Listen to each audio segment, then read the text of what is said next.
Connecticut at Your Service. Today I am your host, Lourdes Delgado, and we're really excited with our guest today here at soundviewtv.org because they bring a different perspective, one that is not often shared, that is not often talked about, yet it is as natural as being born and breathing.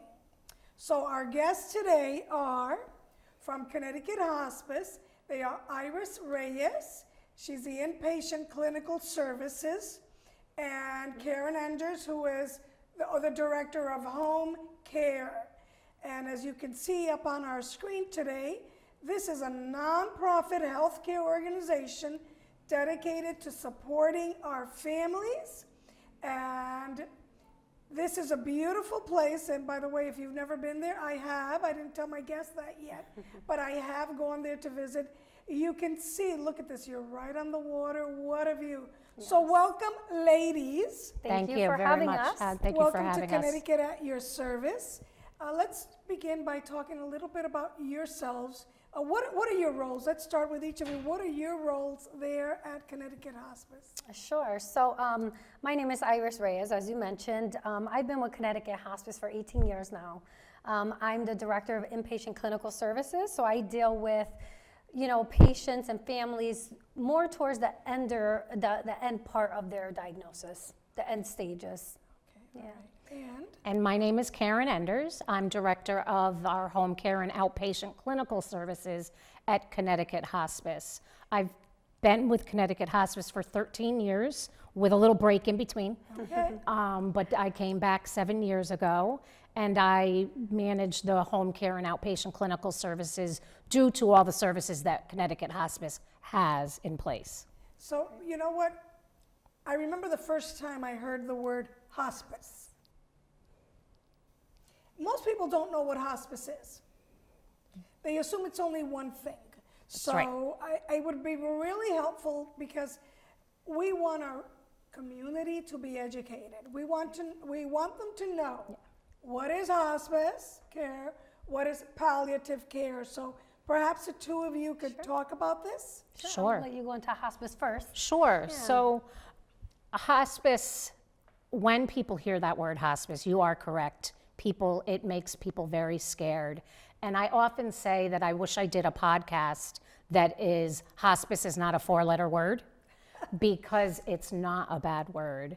And what it is meant for is for individuals that have a life-limiting illness, and they're nearing end of life, but we want them to live with the days that they're left.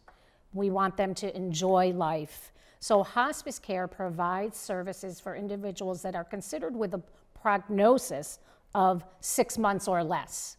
But that prognosis, it does not necessarily mean that they must pass away within 6 months. Some people pass away sooner, but there's also individuals that live longer.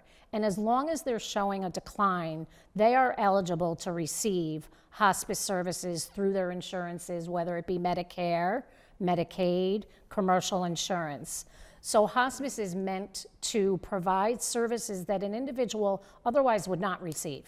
Right. They are entitled to nursing, social work, spiritual support, volunteer services, bereavement services, a physician's on duty.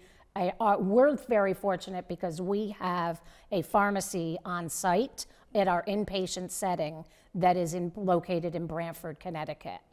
Okay, so you're saying inpatient setting. Mm-hmm. Does that mean that you have an outpatient setting? We do. So that comes into the home care aspect. So the home care team is located in Branford is where we're housed, but we don't service just the Branford and New Haven County. We service some of Fairfield County, Middlesex County, and we follow those individuals in their home, whichever they may call their home. They can reside in a single dwelling home, a nursing home, an assisted living, a hotel, wherever one calls home. The hospice services are provided, and those services are the medical oversight of what is going on with them at any given time, watching their symptoms that they may experience or they may not, or just allowing life to live. So now you're going to talk about palliative care. Right. So we hear palliative care, a lot of people don't realize that we are so much more than just hospice end-of-life care. Palliative care, we help people who are in the beginning stages of their diagnosis as well, not just the end stages of their diagnosis.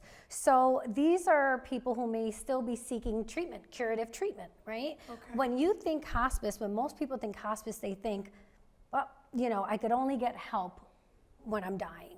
But, that's one of the misconceptions. You could get hospice services and palliative care services way months in advance. Okay, now palliative care.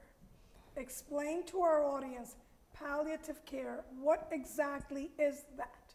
So palliative care, you're getting the same services as you would with hospice care, supportive care, compassionate care, recommendations as far as pain management.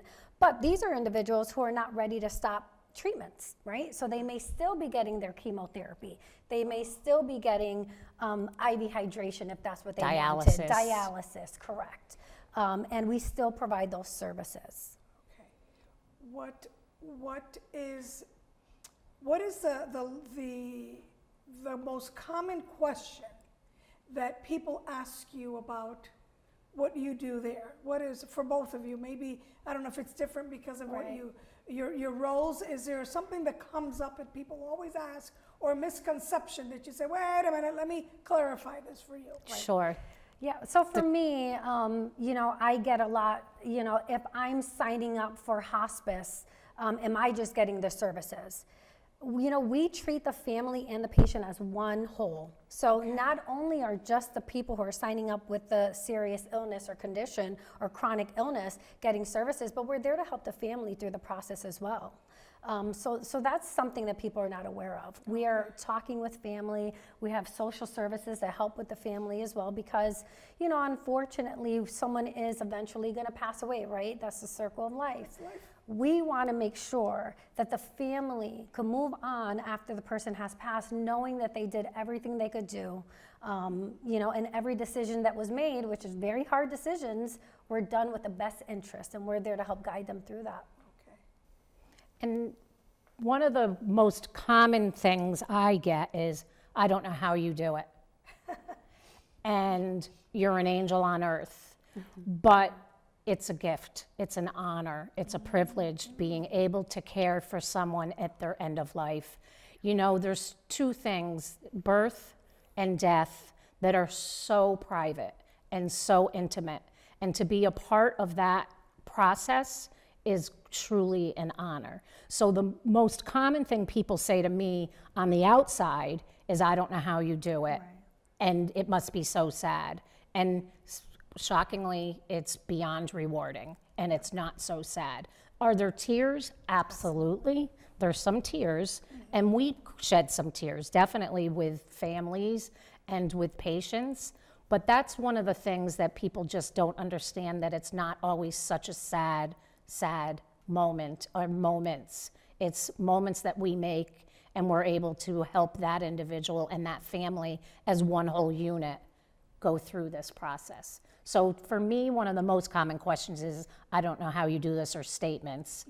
And then also the misnomer of morphine. People think, when you're asking what are some of the thoughts of hospice, people hear that. Number one, people think they're dying right away. Make that referral earlier so that individual has that time to make that rapport and the relationship with the hospice team. People can travel. They could go to Florida. They could go to Hawaii. They're able to travel while they're on hospice services. We, as an agency, work with an agency in another state and make sure that there's support there for them so that they don't have to go to the hospital if something happens. They travel with medications that they may need in an emergency. Now, is that for outpatient or inpatient or both? So outpatient's a little bit different. Okay. Because the inpatient setting, and I can let Iris speak to that more, but the inpatient setting, you need to have end-of-life intractable symptoms, and I'll let Iris speak to that. Yes, and with that said, the Medicare, right? That's the benefit of all this. Medicare says, okay, this person has 6 months to live. they're meeting end-of-life qualifications, which must include symptoms. They must have some sort of pain, some sort of symptom that can't be managed in the home care setting, right? So then they come to the inpatient hospice hospital. With that said, another misconception is that they're gonna come to our hospice hospital and die. I've been doing hospice in the inpatient setting for 18 years, and I can't even count how many times they've come in with a physician or someone saying they're here to die. We manage their symptoms and we get them back home on our home care services with their family. Okay, wonderful. Yeah. Wow, that's pretty powerful. How often do you actually have people who, I mean, what would you say a percentage? Is it something that you can get off the top of your head? How often does that happen? I remember when my mom was going through hospice care, we kind of thought the same thing. It was going to be shorter time, and then time is passing. I said, gee whiz, this is just so normal. Is it ever going to happen? But we just began to take it in stride because we want to live. We want to all live life to the fullest. And you want to cherish those memories. Yes, yes. Those moments. I like the way you described it earlier. It's such an honor, and all those adjectives that you use. I'd like to see that on a sign somewhere. I thought that was pretty powerful. So do you find a lot, or is it more common than not, or is just a few once in a while that? If I had to guess a percentage, I would say 60% come in and they do stay in for, because we also have a great team that vets people to come in when we get a referral who are meeting that, end of life criteria. And we have another percentage of people who come in, and our goal in the inpatient unit is to provide quality of care. Let's face it, if you're getting quality of care, if you're getting love, if you're getting time, our staff sit and speak with the family, speak with the patient, you're naturally gonna feel better. And then you get a chance to go home. Does it happen all the time? I wish I could say yes, but no. And it would be impossible really to have that happen all the time. So now I know you have a couple of slides here, and I'm just wondering do you have a lot of patients who don't have family members? Because we're talking about family, but do you have people who don't have, that support system? Family is such an important thing. However, I have come across some seniors that have no one. Do you find that? And is there an opportunity for the community to go in and volunteer to accompany? How does that work? So that's actually two questions, because we do have individuals that do not have family, or they have family, but they're both elderly. Or no funds. Or no, well, and that's what I was going to say, is the Medicare benefit primarily pays for the individual to remain at home. So if there is not intractable symptoms to allow that individual to come to our inpatient setting, who is going to care for that patient? And we are not in the home every day. We're not in the home 24 hours a day, but we will, with our social workers, our spiritual team, our nurses, work with the family to get care into the home. We work with a lot of philanthropy, trying to get funding, because it's, as we said before, Medicare funded and private insurance funded, but there's people that fall into a crack that are not eligible to come inpatient, but they don't have safe care at home, and sometimes you end up bringing them to the inpatient setting, taking the lower reimbursement, because we are about mission, we're about heart. So we're looking at that actually with our local government, to see if there's some funding for that, individuals with Medicaid that can maybe get some Medicaid dollars to help those individuals that are not able to remain in their home and perhaps come to the inpatient setting. And then again, the philanthropy goes into that. So now, is there an opportunity for the community to volunteer?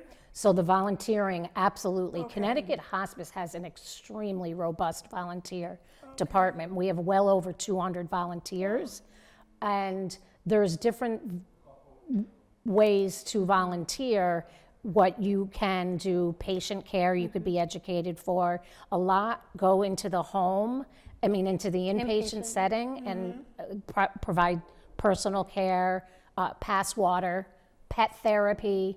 Pet therapy? Pet therapy. Yeah, We go love ahead, our Iris. pets. Okay. I love our pets. Okay, all right. And the director of our volunteer services is Joan Cullen, and I work closely with her in the inpatient hospital. And when I speak of the volunteers, they're so special. They are. These are people who come in every day to choose to do something out of the kindness of their hearts, something that's tough. They're watching people pass away. And actually, it's part of our regulation. We have a regulation that states we need 5% of volunteer services in hospice, and we are well over that 5%. It is a robust training, I will say. Oh, really? Oh, yeah. It is a robust training, but Joan Cullen does a phenomenal job. Yeah. Well, at least it's good for the community to know that that's Yes. an option. Now, we have some slides that we'd like to see. So I noticed that you have a lot. What's this one unit of care? So 1 unit of care. So we have something that's called the interdisciplinary team, which consists of, I'll go over the first couple and I'll let Karen do the rest. So we have board certified physicians. We have APRNs, advanced practical nurses, arts and music therapy. I've seen wonderful effects from music therapy. I love music myself, and it does wonders for our patients. We have bereavement services. Our hospice aides are certified nursing assistants, and our hospice home aides, they're the ones at the bedside. They're the ones that are really seeing that patient on a day-to-day, and they do a phenomenal job. Nurses, we have a slew of nurses. Karen, do you want to do the rest? Sure. And I apologize because I didn't say earlier our arts department, which is one of the best around. Really? It really, really is an amazing arts department and the music that they Now, do. that may be an opportunity for some community volunteers. Yes? Absolutely. Oh, yes. Absolutely. Oh, we have a call here. Oh, Okay, wonderful. yeah. Caller, welcome to Connecticut At Your Service. What is your question? Hello, yes, my name is Aiden. I was calling to see, what resources or outreach does Connecticut Hospice have for diverse communities, including the Hispanic community and the African American community? Absolutely. So that's a great question, and thank you for that. We've recently started reaching out to our Hispanic and Latino community, and we are always working with a DEI committee to increase the services to underserved areas. Right. So we work on a regular basis to ensure that we are providing support and services to those individuals, because they are often underserved, and some of it has to do with trust and will they get the support and services that they need. So I'm not sure if that answers your question completely, but we are continually working on that. Yeah, and including being here today, right? So being here today for me was extremely important because I'm from Bridgeport, Connecticut. I'm Hispanic. I know the barriers that we face sometimes as far as our own culture is concerned, right? Do they even speak Spanish at Connecticut Hospice? Will they really understand that a huge, beautiful meal for us is meaningful for our loved one who's dying that can't eat anymore? And these are things that we really get together as a team and we discuss to see how we could help our community out there understand the misconceptions. Oh, thank you for the response. Thank you for Thank calling. you. Yes, thank you. So there are Spanish speaking and other languages. They speak other languages, the personnel there? We do have some. We also have access to Right. the, oh my God, I was going to Language call it line. Language Line. I was Yeah. going to call it Lifeline, to Language Line Okay, to support that so that we're never Wonderful. in a bind. We have another slide here that showed something. I thought we had another slide here. Okay, well, Well, I think there is a slide that shows here we go, the different Yes. services, Okay. yes. yes, the hospice home care. So we have our hospice home care. We have skilled home care, which many people are not familiar with, that Connecticut Hospice provides like VNA services. So we provide both in the home, hospice or Wait, home what's care. VNA? Like a Visiting Nurses Association. all right, okay. like some of the home care agencies that come out to the Right, home. okay. So we also supply that. You can only have one or the other. You can only have hospice or the home health. We also have an incredible dementia program called Magnolia that individuals that are on our hospice program, if their diagnosis is Alzheimer's or dementia, they are asked if they would like to be part of our Magnolia program, which has a sensory kit. And that kit is used with weighted blankets, with music, with different items that may help that individual calm without having to use medications. There is one thing that I do want to touch on that wasn't on the slide that most people don't know, and I Right. think that people will find this fascinating. So the Connecticut Hospice, we're not only hospice care, but we're licensed as an actual acute care hospital. What does that mean? Yes. That means that people could come to Connecticut Hospice not just with terminal diagnosis and, for symptom management. They could come for IV hydration. Okay, explain what yes. that is. Yeah, so 'Cause IV I don't know. Okay. IV hydration. Say you have someone who's in a nursing home, let's just say, right? And the family says, oh, she's not eating and she's not drinking and I'm worried. I want to send her to the emergency room. I want her to get some fluids, right, through the IV to see if that helps her perk up a little bit. Well, instead of doing that and sending them to the ER, which you could be sitting in a waiting room, as we know, 3, 6, 4 hours, 7, okay, who knows how many hours. Overnight. They could come right to Connecticut Hospice, to our acute care hospital, which is a separate wing from the hospice wing, right? So a barrier is our name, the Connecticut Hospice, right? And this is why I want to get this out here, out there a little bit more, that we're so much more than that. And they could come to us, same day admitted within an hour, get their IV hydration, and go back home or go back to wherever they came from. Now, is this open 24 hours a day? We are open 24 hours a day for our acute care patients, so we like to vet them first. Okay. We like to get the referral. We like to make sure that we're able, because we don't have an emergency room like the hospitals. We want to make sure that what we're offering, we are able to provide. All right, so who will provide that referral? The facility, any facility could provide that referral. Okay, so I'm not understanding something, sorry, but. That's so okay. what facility, so if I go to, if I call Connecticut Hospice, Right. will you make the referral or how does that work? So wherever the individual is, say for example, you have a mom that's at a facility, right? And the facility says, okay, well, do you want to go to the emergency room for, say, increased confusion? Maybe it's a urinary tract infection. Okay. And maybe you watched today and you say, wait a minute, I heard Connecticut Hospice has an acute care hospital that could help us with some antibiotics. Can you please make a referral to the Connecticut Hospice? And then we would get that referral from them. Okay. Yes. All right, okay, that's news to me. It's news to a lot of A people. lot of people, and that's why it's so important that we get it out there, because there's so much we could do for the community on all aspects, because we are a continuum of care. Right. So now, other medical facilities are aware of this, like hospitals or whatever they're They're aware of this? Yes, we're getting it out there more so. Okay. We have what's called a road show, which is typically me, it's Karen, a couple other members, a physician, that we go out there to these facilities and we talk about our services. And today at Connecticut At Your Service, we're getting this information about the acute, what is it? Acute care services at the Connecticut Hospice. Acute care services at the Connecticut Hospice.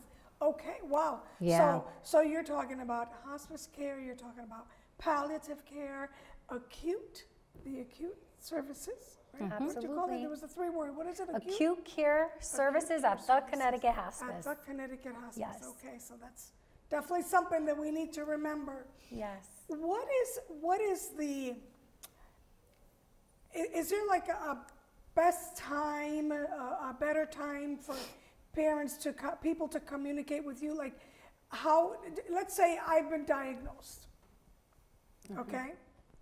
And I know, you know what, I've got 6 months. Do I call you? How does that work? You can. You can. You can call us. Okay. We get those direct are referrals. Yeah, those are some of the best referrals, because that individual is taking that control and they're making that call and they're calling the shots from the beginning.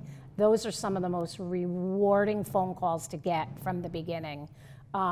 So they could call and make a self-referral, and then our intake team will work with that individual and their provider to ensure that they could get the services, whether it be at home, inpatient, whatever continuum they fall under. And I always offer, if they call the individual themselves and they want to come and see the facility and I tour them, they're more than welcome to do that as well. So if I'm ill, I have some concerns, I can call you.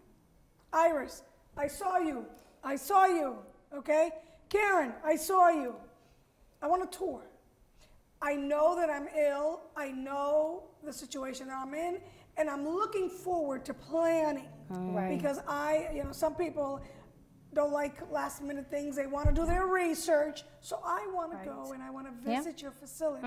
And that's what we want. Okay. This is what we're trying to put out there. Right. We want people to reach out to us sooner versus later. Because we have, again, a continuum of care. We have, from the very beginning, something for dementia people, right? People diagnosed with dementia. We have our palliative care program, right? And it's just a whole continuum of care. So that by the time you reach the stage of a terminal, really true end of life, you're prepared and you're ready. And you feel comfortable with our team to come to our inpatient hospital. That's, I think that, the caller had mentioned about Hispanics in particular, and having been, I am a Puerto Rican, that was like taboo. There's a couple of things that, heaven forbid, you don't do a will because then it's, you're going to go, well, guess what? You're going to go anyway, right? But preparing for everything is just so critical. And I think that this really gives you an opportunity, gives the community an opportunity to do some research, take a tour, maybe take a couple of relatives. Let's go on a trip, people. Let's go check it out. And it's a beautiful facility. It really is. We're right by the sound. Think about being in a hospital setting. You're staring into a building half of the time. You could be staring into the beautiful sound. That's what people pay for, a view. People pay a lot of money for a view. They do. So they do. I'm really glad that you've been able to clarify for the community, but more so, our goal here at Connecticut At Your Service is to educate, to inform, in the process of entertaining. But that information is so important because when people don't know, they come up with conclusions. Absolutely. And sometimes they make poor decisions. So they're not informed decisions, and then there's a lot of regret, et cetera, et cetera. Tell me, we have about a few seconds left, and I mean a few seconds. What is the number there that they can call right off? It says hospice.com is ready. What is the number? Is there a direct number they can call? They could call directly to our intake department at any time at 203-315-7540. That goes directly into our intake department, or they can call 203-315-7301. We also take fax at 203-315-7673. And that's for all of our services, can go right into the intake team. That's this has been very informative, and as I look at this, I just think relax. I think it's relaxing. It's just the place I want to be. It's a wonderful place. I want to, where you want to be, especially if you are alone and you don't have loved ones. Many people do have loved ones that are away and cannot take care of them. So I want to thank you both. Thank you. I want to thank you both for being here at Connecticut At Your Service. And I encourage the community to contact them, take a tour, go for a visit, take a ride, enjoy learning about the possibilities for what is inevitable. Thank you you so much. Thank you very much for having us.